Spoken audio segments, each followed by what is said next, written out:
Откажана наставата во основното училиште Петар Здравковски Пенко во Скопски Бутел поради немање парно, а децата од градинката 11 октомври се носат во соседната во Бутел 2, потврди за Алфа директорката на градинката Луција Кировска-Стефановска. Вели дека иако ги имаат платено сите сметки, немаат парно грејење поради спорните блок дотации на општина Чаир, кои треба да ги исплати на Макпетрол и Топлана Север. Проблемот не е во градинката. Градинката не должи пари кон Топлана Скопје Север.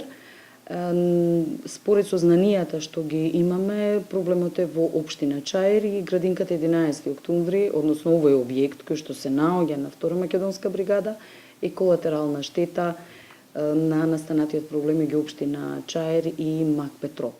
Алфа го посети основното училиште Петар Здравковски Пенко, кое денеска беше затворено. И оваа мајка која го носеше своето дете на училиште најде на затворена врата. Вели дека не знае што се случува и зошто немаат парно грејење. Не знам јас. Не знам.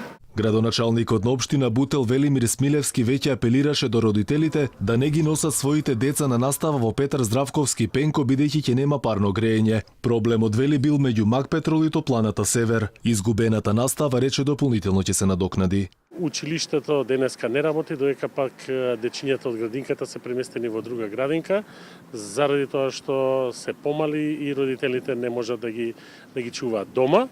Проблемот не е во општината Бутел си ги има исплатено сите сметки. Проблемот е помеѓу Макпетрол и Топлификација Скопје. Очекуваме денеска да добиеме разрешница, бидејќи имам информации дека новата фирма што е од град Скопје за газ е вклучена во преговорите. Смилевски вели дека овој проблем траел веќе неколку дена и се надева на негово решавање. И додека надлежните институции си ја префрлаат топката кој е виновен поради немањето на парно грејење, учениците се приморани да останат дома. Паралелно студени радиатори освен во училиштата и градинките осамна во цела населба. До кога во Бутел ќе нема топлинска енергија никој не знае, но сите се надеваат на што поскоро решавање на проблемот.